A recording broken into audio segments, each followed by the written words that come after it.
देखिए, मैं तो पहले दिन से ही कह रहा हूं कि जो मिसलीड किया जा रहा है कम्युनिटी को इस बिल के नाम पे कि साहब दरगाहें छीन जाएंगी या हमारे मुस्लिम जो इदारे हैं दूसरे वो चले जाएंगे, तो ये बात तो सही नहीं है।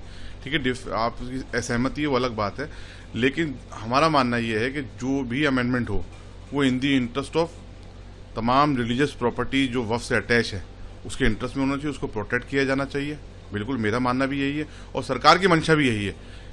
और दूसरा ये कि वो इन दी इंटरेस्ट ऑफ कम्युनिटी भी होना चाहिए, वो क्योंकि वक्फ का बेसिक मकसद ही ये, कंसेप्ट ही यही है। और जो गुमराह कर रहे हैं, मैं उनसे तमाम लोगों से ये अपील करूंगा कि वक्त गुमराह करने का नहीं है, सब मिलकर के अच्छा एक्ट पास कराएं, वक्त की ज़रूरत है। और इसको कतई आम मुसलमान ये ना समझे कि ये इस्लाम के खिलाफ काम हो रहा है, नहीं। ये भारत सरकार ने 1954 में एक कानून बनाया था जो समय समय पर अमेंडमेंट होता गया है और दोबारा अमेंडमेंट हो रहा है। जनाब, वक्त को लेकर सरकार विधेयक पेश करने को लेकर तैयार है, चर्चा की बात कर रही है, क्या कुछ कहना चाहिए? जी हाँ, कल मैंने माइनॉरिटी मिनिस्टर जनाब किरण रिजिजू साहब की प्रेस कॉन्फ्रेंस मैंने भी देखी है और उनके जो व्यूज़ थे वो मैंने सुने हैं। उसमें इन्होंने बहुत स्पष्ट तौर पे सरकार के आधिकारिक तौर पे उन्होंने ये बयान दिया है कि सरकार बिल को पेश करने जा रही है। और सरकार ने ये भी कहा है, माइनॉरिटी मिनिस्टर साहब ने उनके ज़रिए, कि वो इस पर 2 घंटे 5 घंटे 8 घंटे तक चर्चा करने के लिए भी तैयार है पार्लियामेंट में।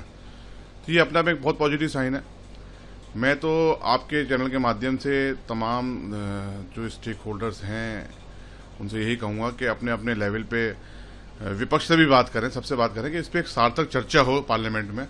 और जब सरकार खुद चर्चा के लिए तैयार है और वो कह रहे हैं कि हम 5 घंटे 8 घंटे तक चर्चा के लिए तैयार हैं इस पर, तो चर्चा करके एक अच्छा विधेयक पास होना चाहिए और मुसलमानों के हित में होना चाहिए।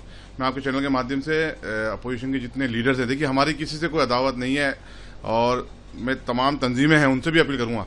देखिए, शरीयत में भी ये बाकायदा ये है कि डिफरेंस ऑफ ओपिनियन होती है। ऐसा नहीं कि मेरी सोच अलग है या उनकी सोच अलग है, वो अलग तरीके से सोच रहे हैं, मैं अलग तरीके से सोच रहा हूँ इस बिल के बारे में। हम चाहते हैं जो कुछ भी हो मुसलमानों के हित में होना चाहिए, क्योंकि वक्फ कानून में तरमीम की ज़रूरत है। और तरमीम की ज़रूरत है तो मुसलमानों के हित में कैसे होगा, जब ये इफेक्टिव बनेगा और इसका सही यूटिलाइजेशन होगा। अब सरकार जो नया बिल ला रही है, बिल लाने के बाद में उस पर सार्थक चर्चा होनी चाहिए। चर्चा के अंदर सरकार अपनी बात रखेगी और विपक्ष अपनी बात रखे, तो सबकी बात सुनकर के अच्छा बिल पास होना चाहिए। अच्छा, ये जो वक्फ संशोधन विधेयक है उस पर कांग्रेस सांसद जो है जयराम रमेश, उन्होंने कहा है कि वक्फ विधेयक संविधान पर सीधा हमला है और इसकी नींव के खिलाफ है और हर विपक्षी दल इसका विरोध कर रहा है।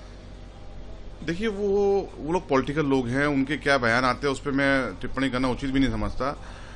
अब कानून तो संविधान से पहले भी था वक्फ का, और संविधान के बाद में 1954 में बाकायदा ये कानून आया वक्फ एक्ट। उसके बाद में कई बार अमेंडमेंट भी हुआ, 1995 में हुआ, फिर मेजर जो हुआ फिर 2013 में हुआ। तो इसको गैर संवैधानिक तो कैसे कह देंगे। हाँ, ये है कि उसमें अमेंडमेंट की अब दोबारा ज़रूरत महसूस की जा रही है कि इसको और इफेक्टिव बनाया जाए, ट्रांसपेरेंसी हो, और जो इंक्रोचमेंट वक्फ की प्रॉपर्टी पूरे देश में हो चुका है उसको कैसे हटाया जाए, इसको लेके काम हो रहा है। तो इस पर मैं समझता हूँ कि चर्चा होकर अच्छा बिल पास होना चाहिए।